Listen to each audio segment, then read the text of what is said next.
개혁신당 이준석 당선인입니다. 안녕하세요. 네, 안녕하세요. 자, 박수 한번 쳐드릴게요. 네, 감사합니다. 야, 축하하고 고생했습니다. 예. 제가 살다가 드디어 이준석 대표가 왼쪽 가슴에 배지 닿는 날을 보게 되는군요. 정말 다행입니다. 제가 처음 출마했을 때 우리 김태현 변호사도 옆 지역구에 출마해서 왜또 그 얘기를 하고 그래? 제가 노원병 나갈 때 노원을 나가서 경선 떨어져가지고 그때 못 나갔던 기억이 있는데 그때가 8년 전이었어요. 그때가 8년 전이에요. 아유, 근데 8년인데 그동안 보궐선거 있어가지고 많이 떨어졌어요. 남들은 그렇죠. 2번 떨어진 거 3번 떨어졌거든. 예. 근데 뭐 제 입장에서는 이제 대선, 지선, 그리고 개인 당선까지 이제 할 건 다 해본 것 같습니다. 잠은 좀 잤어요? 이게 제가 선거 직전에 48시간 강행군 유세한 다음에 한 대여섯 시간 자고 또 한 24시간 못 자고 있다 보니까 지금 메롱하긴 합니다, 상태가. 아유, 이준석 대표의 선거 인생 보면 다이나마게 하나합니다. 본인 선거는 3번 떨어지고 이제 4번째 되고 당대표 선거는 이기고 제일 어려운 거. 남의 선거는 많이 이기고. 그렇죠. 그리고 이번에 이제 극적으로 본인의 선거를 이겼는데 사실은 처음에 그 지역에 갔을 때만 해도 주변에서 그런 얘기 많이 했잖아요. 비례정당 만들어서 비례 2번 받지. 왜 거기다 연고도 없는 지역에 갔나. 저 젊은 유권자가 있다는 이유만으로. 처음에 시작할 때 지지도 한 20% 차이 나지 않았어요? 첫 번째 여론조사? 그렇죠. 저희가 한 20%, 23%로 첫 조사가 떴으니까 그때 46% 나오던 상대 후보의 더블 스코어였죠. 그거를 한 보름 만에 극적으로 뒤집은 건데 여기서 객관식 문제 하나 드릴게요. 나의 승리의 원인은 화성은 유권자입니다. 이거 없어요. 보기에 1. 나는 누구 때문에 이겼냐. 1. 나 이준석 때문에. 2. 윤석열 대통령. 3. 공영훈 후보. 4. 어머니. 1이죠 1. 1? 네. 그러니까 제가 선거에 있어가지고 뭐 여기저기 평론도 많이 하고 다녔지만은 제가 할 수 있는 분석력과 캠페인 전략은 다 썼습니다. 할 수 있는 건 다 했다. 그러니까 우선 이 화성을이라는 곳이 유권자 조성이 굉장히 특이한 것도 사실이에요. 그러니까 속된 말로 도시가 생성된 지 8년밖에 되지 않았기 때문에 가면 기득권 세력이라는 게 없습니다. 그 말인즉슨 지역에 서울 정도 되면요 상계동도 그렇지만 어딜 간다 하더라도 뭐 향후회부터 무슨 뭐 어디 관변 단체 다 해가지고 그물망처럼 그런 그 기득권층이 쌓여 있거든요. 근데 동탄은 동탄 토박이가 있을 수가 없어요.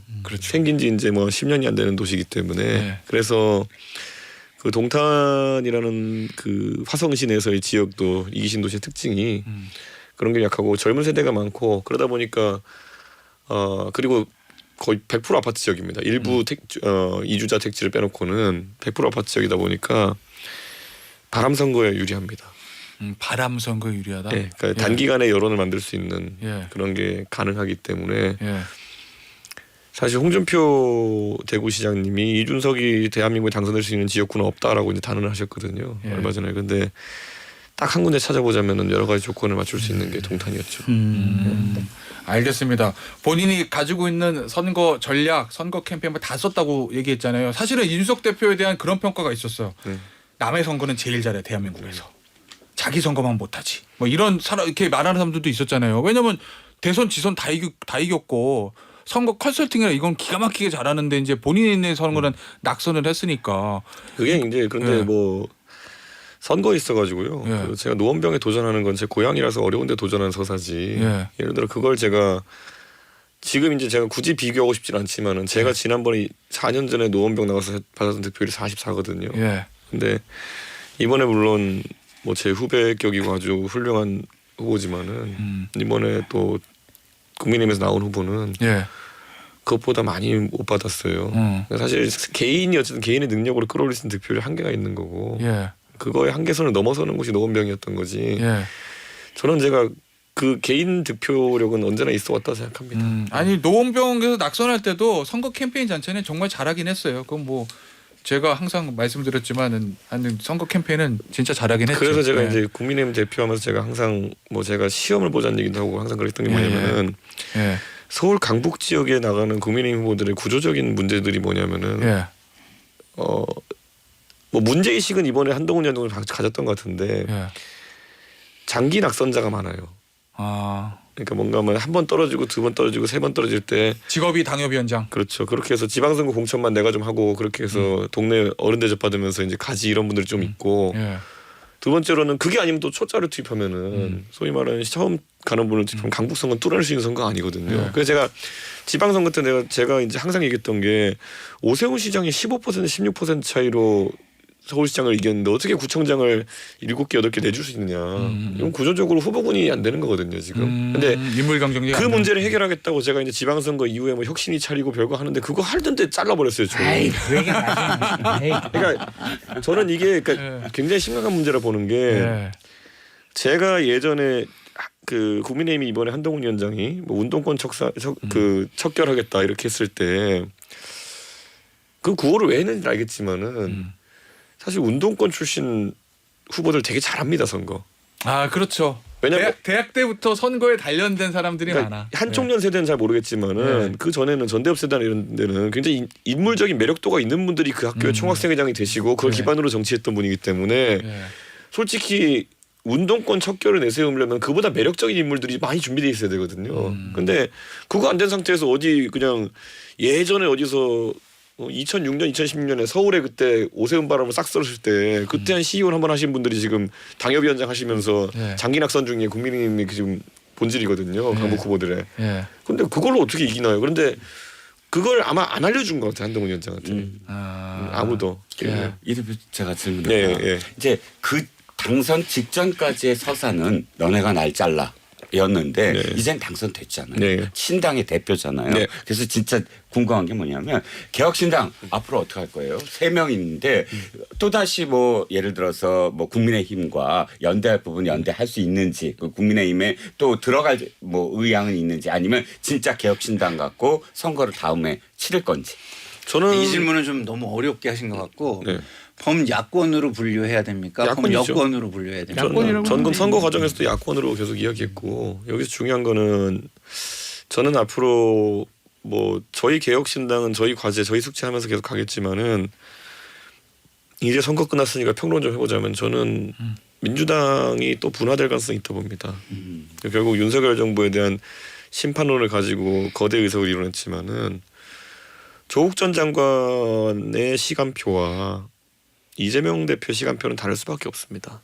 조국 전 장관은 그냥 굳이 제가 말씀드리자면은 개인적인 사법 리스크가 이미 대법원만 남겨놓고 있는 상황이기 때문에 조국 전 장관 입장에서는 정치적 일정을 굉장히 빠르게 진행해가지고 대법원이 주저하게 만들든지 아니면은 누군가가 진보 진영에서 빠르게 대권을 잡아가지고 본인을 여론의 힘으로 사면시키길 바라든지 이 두 가지 해법 중에 하나를 선택해야 되는 거기 때문에 아마 굉장히 빠른 그러니까 3년은 너무 길다라는 구호가 보여주는 것처럼 이렇게 빠른 정권 타도에 나설 거로 보이고요. 이재명 대표는 많은 이석을 가진 정당의 대표이기 때문에 서서히 조여 들어가려고 할 거거든요. 그 속도 차이가 역설적으로 두 세력의 분할을 가져올 거고요. 5년 전으로 저희가 시계를 되돌려보면 아니죠 5년이 아니지 8년 전으로 그때 박근혜 정부 때 막판에 그때 보시면은 문재인 안철수 두 분은 그 당시에 야권의 주도적인 지도자들이었는데 이분들은 탄핵이란 단어를 꺼내는 걸 되게 두려워했어요. 근데 그걸 비집고 제일 빠르게 움직였던 게 역설적으로 그때는 이재명이었어요. 맞아요. 이재명 대표였던 거거든요. 그러면서 대중적 인기가 올랐기 때문에 저는 조국 이재명 두 분은 어쨌든 이번에 야권에서 큰 역할 하신 두 지도자니까 둘 간의 그 속도 차가 있을 겁니다. 그게 아마 야권의 분화가 될 것이고 여권은 저는 솔직히 한동훈 위원장의 이번에 선거 결과는 황교안 대표랑 똑같아요. 결과는 근데 본인이 성적표가 본인이 못 받아들일 거예요. 못 받아들인다는 건 어떤 의미예요? 나 때문이 아니다. 그러면 원인은 용산 때문이다. 그렇죠. 그 때문에 분화가 일어날 것이고요. 저희는 그 와중에 저희가 할 일 하면서 그리고 제가 어제 이제 제가 언론사에서 당선 소감 얘기하고 그래서 제가 그 말했거든요. 지방선거 800일 남았습니다. 그런 생각으로 저희는 지방선거 사실 지방선거가 풀뿌리부터 저희가 젊은 정치인들이 정치 진입하기는 기회를 만들기 좋은 그런 선거거든요. 그게 매진해야죠. 국민의힘의 분화가 일어날 수도 있다는 소위 말하는 이제 친윤과 비윤의 이번 다음 전당대회부터 시작해서 뭔가 파열음이 있을 거라는 얘기잖아요. 그 파열음에서 개혁신당이 뭔가 거기를 소위 말하는 비집고 들어가서 보수 세력을 재편에 저는 굳이 보수 세력으로 국한할 필요는 없다 이렇게 보고요. 저는 개혁신당이 가진 어떤 선명한 어떤 개혁의 방향이나 이번에 뭐 저희가 만약 이번에 3명의 당선자를 내게 된다면은 저희가 굉장히 특이한 게 천하람, 이주영 저까지 다 80년대생들이에요. 그럼 정치의 세대 교체를 이끌 수 있는 정당은 아마 개혁신당일 것이다 이렇게 생각하고 예. 저는 아마 저희가 의정 활동을 좀 보여줘야 되지 않을까 그런 생각입니다. 사실 민주당이 180석 의석을 가지고도 21대 때 오히려 한동훈 장관의 먹잇감이 됐던 그 사례가 있거든요. 예. 솔직히 한동훈 법무장관 누가 키워줬습니까? 철험회가 키워준 거 아닙니까? 가서 뭐 이모니 뭐니 하는 프닝 다 기억날 거고요. 대정부 질문 허접하게 해가지고 한동훈이라는 인물을 정치적 인물로 키워낸 게 민주당 아닙니까? 그러니까 저는 민주당이 그것을 반면교사 삼아서 이번에 얼마나 더 나은 그 대윤석열 정부 투쟁을 할 수 있는지 모르겠지만은 예. 저는 민주당에서 또 아마 능력 있는 분보다는 그런 튀려는 분들이 앞서가지고 사고 칠 거라 봅니다. 알겠습니다. 당선인 이준석 당선인이라고 할게요. 이준석 대표가 지금 입에 익어가지고 다음 대선 나갑니까? 너무 빠른가 이 얘기는? 다음 대선이 3년 남았죠. 그럼 40 넘잖아요 그때는. 다음 대선이 몇 년 남았죠? 3년이요. 확실합니까? 예. 이거 뭐야? 네. 저는 아까 제가 저는 이거 굉장히 도발적인 얘기인데. 예. 저는 왜냐하면 이번에 그 아까 말했던 것처럼 저희는 어차피 의석이 뭐 3석 정도 된다고 했을 때 저희가 뭐 그런 전국의 흐름을 주도할 건 없지만은 저는 이번에 야권이 그렇게 아까 말씀드린 분화될 거라는 생각은 해요. 그러니까 개인적인 그 지도자들의 일정 때문에 누군가 굉장히 서두를 것이고 누군가 굉장히 또 주의할 것이고 당장 그런데 이번에 보시면 저는 이번에 또 야권이 단독으로 패스트트랙으로 특검 발의할 수 있는 의석수는 되는 거거든요. 그렇죠. 그러면은 또 특검들 막 발의될 텐데 입안될 텐데 그러면은 대통령이 거부권 쓰실 수 있을까요? 안 쓴다? 안 쓴다요? 못 쓴다요. 숫자 자체는 쓸 수 있잖아요. 자 그러면 이렇게 물어볼게요. 만약에 조국 혁신당 1호 공항이 한동훈 특검법이잖아요. 그건 안 된다 보면서 저는 한동훈 장관의 어떤 면에 대해서 특검을 쓰겠다는 건지 모르겠지만은 저는 한동훈 위원장이 뭐 지금 공무원 신분도 아니고 뭐 예전에 무슨 일을 한 거에 대해 특검을 저도 잘 이해가 안 가거든요. 그러니까 구호는 한동훈 위원장이 본인의 주적이라는 표현인 것 같은데 근데 무엇 때문에 특검이 성립하는지는 저는 잘 모르겠습니다. 딸 논문이래요. 말이 안 됩니다. 그거는 만약에 의심 가는 사안이 있으면은 정확하게 그거는 한동훈 저도 제가 조국 전 장관 그 자녀분 입시 논란 때 제가 유학을 갔다 왔기 때문에 정확하게 제가 뭐가 문제된다 안 된다를 제가 얘기한 적이 있거든요. 그런데 그러면 뭐가 문제된지 명확히 밝히고 그 특정 대야 특검에 가는 거지 대한민국 특검이라는 게 그런 정도의 수준으로 활용될 수 있는 거 아니죠. 알겠습니다. 이준석 대표가 당연히 이준석 당선인과 개혁신당에 당연히 이제 범야권으로 분류는 되겠지만 왜 당연해요? 아니 여당이 아니면 야당이지. 본인이 그랬잖아 범야권이라고. 그래도 어쨌든 보수 진영의 그러니까 지형 이념적 지향적으로 보면 보수 세력인 거잖아요. 본인도 그러니까 우리가 제가 인용하기 애매한 건데 예를 들어 민정당과 이제 4당체 되었을 때 그러면 통일민주당이 야당이냐 여당이냐. 야당이죠. 근데 나중에 3당 합당해가지고 약간 꼬인 건데 저는 당연히 그때 YS와 DJ 모두 야당도 역할을 하고 있었던 거고요. 저한테 만약 좀 역할이 주어진다면 저는 윤석열 정부에게 제 개인적으로 뭐 제가 뭐 한 서사를 빼놓고라도 지금 저는 윤석열 정부 하는 일들에 동의하지 않습니다. 저는 당장 이번에 최상병과 박정훈 대령에 관한 건도 당장 저는 총선 이후에 윤석열 대통령이 풀어내셔야 된다 이렇게 보는 거고 이 주장을 하는 건 선명한 야당이죠. 알겠습니다. 아니 제가 궁금한 건 개혁신당 국민의힘 나가고 개혁신당 만들 때도 진짜 고민이 많았을 거 아니에요. 본인이 당 대표가 됐던 당이고 그렇게 해서 큰 선거 2번의 승리를 이끌었던 당인데 아마 그때 나가면서 새로운 어떤 보수 세력을 재편해가지고 내가 언젠가는 다시 이 당을 들어오든지 뭐 합당을 하든지 뭔가 전체 보수 세력의 주인이 되겠다 이런 생각이 있었을 것 같은데 아니에요? 그런 생각까지는 안 했고요. 저는 윤석열 대통령의 임기는 5년이고 윤석열 대통령이 자기가 계속 이제 본인의 컴플렉스에 사로잡혀 계시기 때문에 그래요? 어떤 컴플렉스요?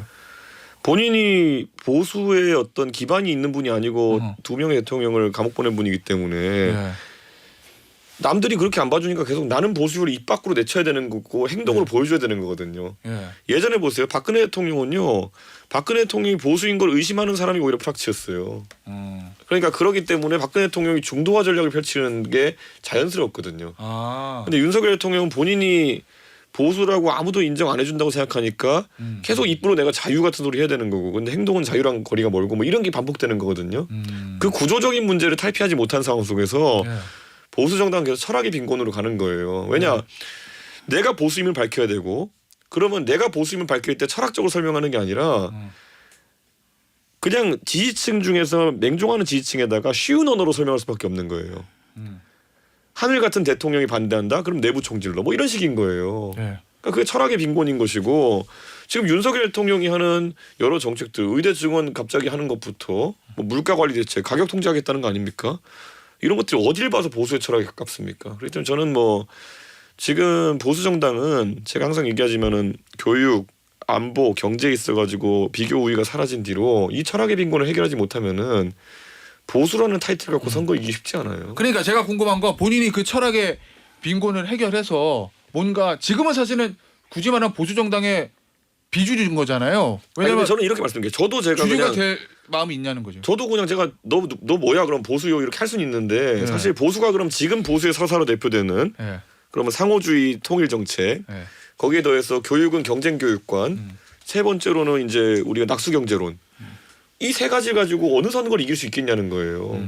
사실 이게 2012년부터 꾸준히 제기됐던 문제인데 그걸 해결하기 위해 가지고 보통 그 다음에 그러면 전국 단위 선거 보면 이긴 사람이 박근혜 대통령 중도화하든지 네. 아니면 김종인 이준석류 같이 또 마찬가지로 욕먹어가면서 중도화 전략하든지 이거밖에 없는 거지. 네.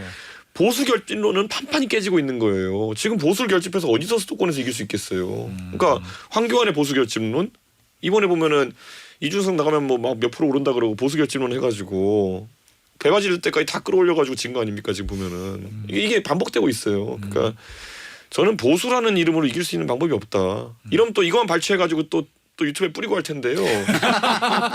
이게 구조화된 거예요, 그냥. 네. 예. 그러니까 그렇게 돼가고 있는 거예요. 그러면 저 제가 하나 궁금한 거는 지금 말씀을 쭉 듣다 보면은 하여튼간 승리를 위해서 가장 최적화된 방법을 구상하신다 이런 생각인 것 같아요.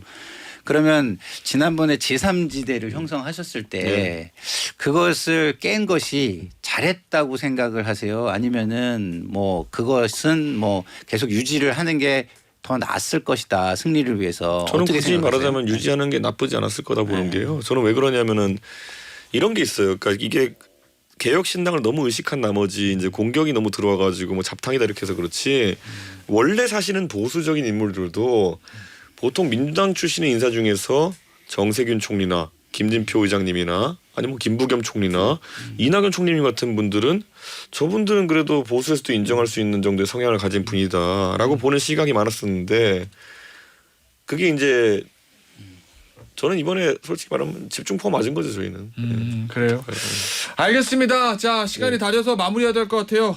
다시 한번 축하드립니다. 이준석 당선인. 오랜만에 평론하니까 재밌네요. 예. 다음에 나와서 한번 길게 한번 하죠. 예, 감사합니다. 예. 감사합니다. 예, 감사합니다. 네.